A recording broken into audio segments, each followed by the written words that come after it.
கேவலமா இல்ல? உங்களுக்கெல்லாம் வந்து என்ன நீங்க என்ன உங்கள என்னதான் சொல்றது? முதலமைச்சரா 3 டைம் இருந்ததுனால என்ன நம்ம எதா பேச முடியாது?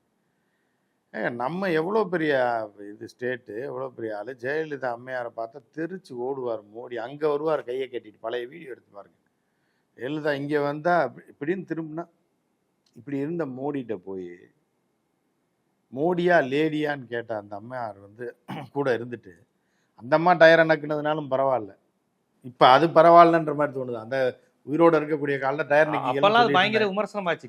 என்னப்பா இதெல்லாம் ரொம்ப கேவலமா இருக்கு. கேவலப்படுத்துறீங்களேப்பா. வேற எந்த ஸ்டேட்லயும் இல்லப்பா. தமிழ்நாட்டுல தான்ப்பா இப்படி டயரு, ம். ஹெலிகாப்டர பார்த்து வணக்க வைக்கிறது.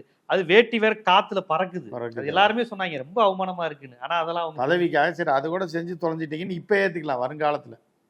பிற்காலத்துல ஏத்துக்கிட்டாச்சு. அதனாலும் பரவாயில்ல. ஜெயலலிதா அம்மையார் அதெல்லாம் தமிழ்நாடு பரவாயில்லங்கிற முதலமைச்சர் அளவுக்கு ஆயிப்போச்சு. பரவாயில்லன்றலாம் ஆயிப்போச்சு. ம். போய் எங்கேயோ ஒரு ஆள்ட்ட போய் என்னைய சேர்த்துங்க. பாக்கியம் என்ன பாக்கியம்? என்ன கடவுளா அவரு? எவ்வளோ அரசியலுக்காகவும் இருக்கிற பணத்துக்காக கேவலமா இல்ல உங்களுக்கு? பணத்துக்காக எத வேணாலும் பண்ணுவீங்க நீங்க? பதவிக்காகவும், பணத்துக்காகவும் நீங்க?